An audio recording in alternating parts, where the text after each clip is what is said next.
First of all, it always makes me feel better when the speaker in front of me tells everybody to get a drink. But it's a great honor to speak with you on this special occasion, the launch of the U.S. Mission's social media platform. I'd like to thank the 360-Degree Network for organizing this event.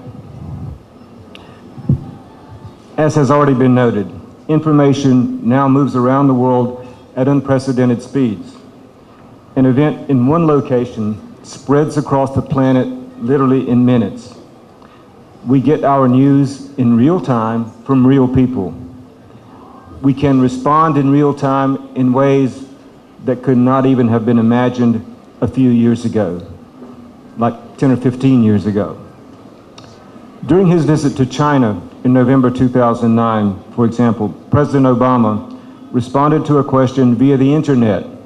He told listeners, both cyber listeners and physical listeners, the more freely information flows, the stronger societies become.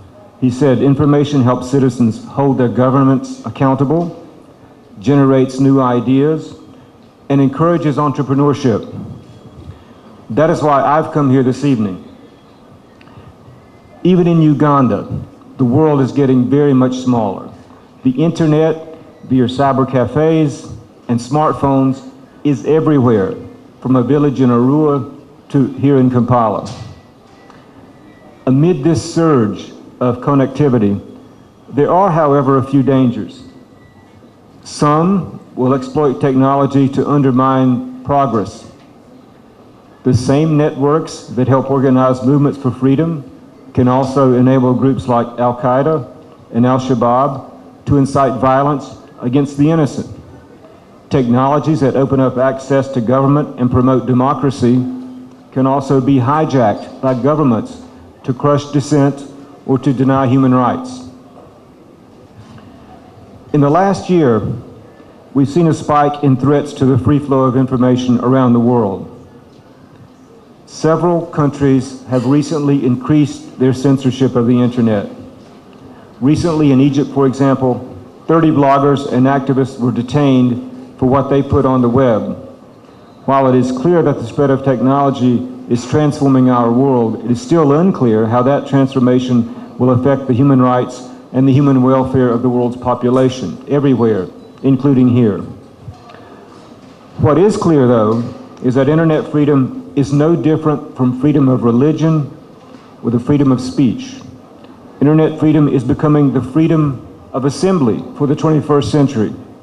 Blogs, emails, social networks, and text messages have opened up new forums for exchanging ideas, but they're also creating new targets for censorship. Efforts of some governments to deny their citizens unfettered internet access is no different than the construction of the Berlin Wall. Virtual walls, in some cases, are replacing real walls. Some governments have created electronic barriers to prevent their people from accessing portions of the world's networks and have expunged words, names, and phrases from search engines because they did not like them. These actions violate the privacy of citizens who engage in nonviolent political speech. They contravene the Universal Declaration of Human Rights, which tells us that all people have the right to seek, receive, and impart information and ideas through any media and regardless of borders. These actions violate, all societies also recognize that free expression has its limits. We cannot tolerate those who incite hate or hate speech that targets individuals on the basis of their race, religion, ethnicity, gender, or sexual orientation. It's all reprehensible and must be condemned in the strongest terms.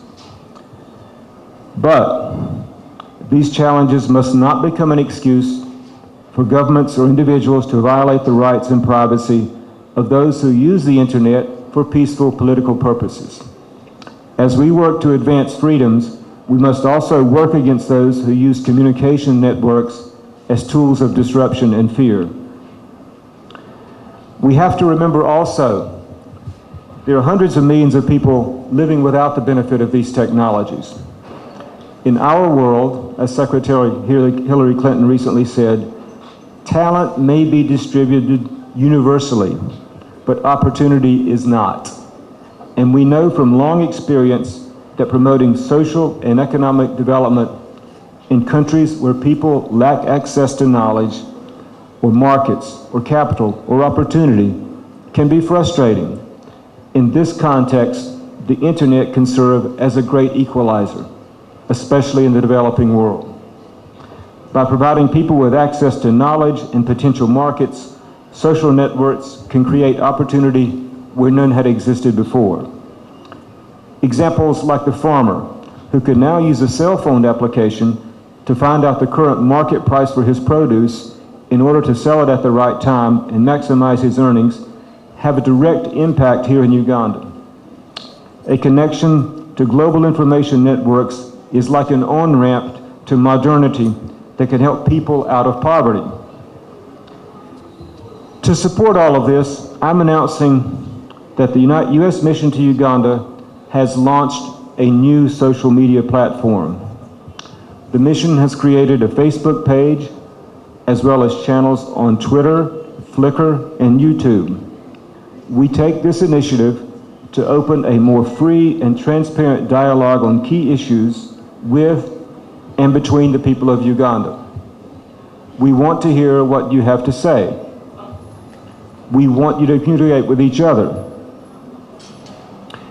Now, we realize that when we hear what you have to say, you may not always agree with us, we may not like it, but we need to hear it, and you need to communicate with each other.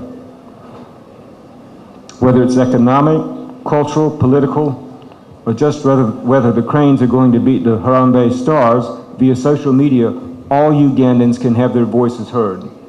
And the U.S. mission wants to be a part of that discussion. I invite all of you to visit these pages, which you see displayed around this venue this evening, and to communicate with us on issues of importance to you. Pursuing the freedoms I've talked about this evening is, I believe, the right thing to do. By advancing this agenda, we align our principles, our economic goals, and our strategic priorities. Social media is simply changing the way the world works. It is important that Uganda not be left behind. And by virtue of your presence here tonight, you are part of this really dynamic new frontier. And we want to be a part of it. We want to help you be a part of it. So let us make these technologies a force for progress in Uganda and in the region. Let us go forward together to champion the internet freedom for our time and use social media to create a more level playing field for our young people who deserve every opportunity we can give them. Thank you very much for coming tonight, and thank you for listening, and we look forward to meeting you on the net.